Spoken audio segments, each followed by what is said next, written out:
Hi, I'm Jennifer Andres, Director of Consumer Protection for the Erie County Department of Public Advocacy. We're kicking off our new Ask the Expert series and are excited to discuss consumer protection with experts throughout the county. Today we are conducting an interview with Jess Poleon, Deputy Commissioner in the Erie County Department of Public Advocacy. Thank you for taking the time to interview with me today. Can you give a quick overview of the work you do and how you contribute to the Division of Consumer Protection? Sure, thank you for having me. So my role at the department is to assist the commissioner as well as assist with General Business Law 771, which is home improvement contracts, and the contract law involved with those.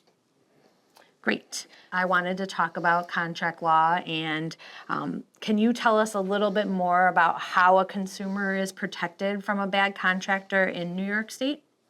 Yes, General Business Law 771 protects consumers with home improvement contracts of $500 or more.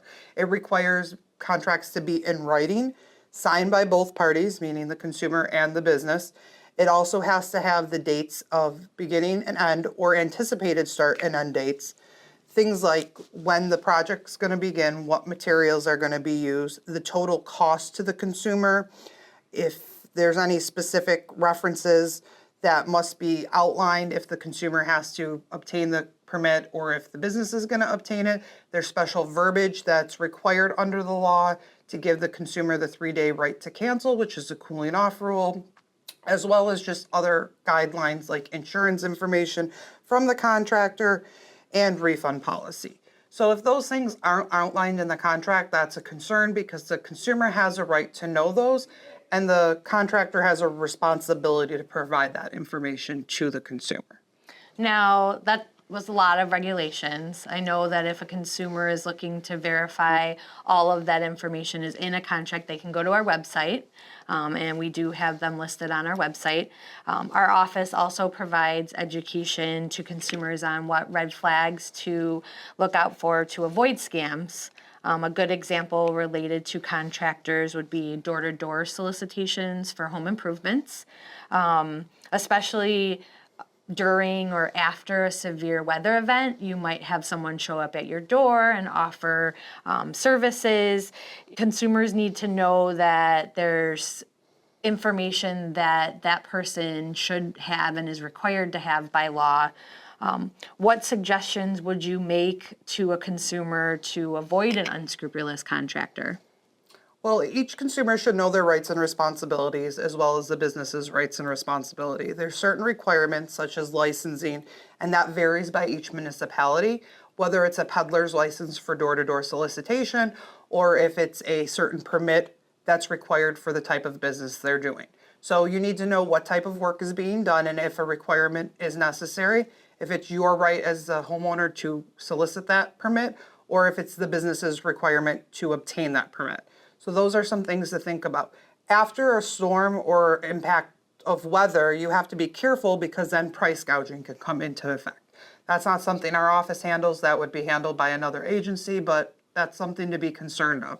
We would also recommend that you get multiple estimates before moving forward, minimally 3, so you can make sure that the price range you're getting an estimate on is within reach. If one's super high and the other 2 are at par, that gives you an idea to ensure that you're getting the accurate price. But knowing your rights and responsibilities is probably the most important thing, and then knowing what the requirements in your municipality are. Okay. Now, even the most educated consumers, someone that gets multiple estimates still has the risk of being taken advantage of or scammed. What suggestions would you make to a consumer to avoid a fraudulent contractor? Well, there's some minor things that people can do to ensure that they're protected. Make sure the contract's in compliance with the laws. If you didn't catch everything we were talking about, like you said, it's available on our website. You can also ensure that you get a copy of the certificate of insurance from the contractor outlining their insurance information, and then make sure that the payment's required, not asking for full payment up front, only giving a percentage, and that is outlined in the contract what percentage is down at what point. You can also pay by a means that's more protected. For example, a credit card offers more security than a check or cash. So something to ensure that you're protected in the event that the contractor doesn't follow through with the work. Okay. And what options does a consumer have if they fall victim to a fraudulent contractor? Well, our office is always here to accept complaints so that we can assist. Always make sure you get a copy of that contract. Don't just sign something without receiving that, because we would need that. We would need proof of payment. And then any communication you have with the contractor, obtain copies of that so that we can assist you. If our office can't assist you, we would refer you to an agency that could. Keep in mind that although we're here to assist consumers, we're not authorized or licensed to provide legal advice, nor are we anyone's individual attorney. Great. Thank you for sharing that information. I hope that consumers can find value in it and really use it to avoid being taken advantage of. As Jess had mentioned during our interview, consumers can submit a complaint to our office online via our web form, or if you need assistance, you can call and we can send you a hard copy of our complaint form or assist you if you're having difficulties online. Our office is open Monday through Friday, 8:30 to 4:30, and you can call us at 716-858-1987. Thank you.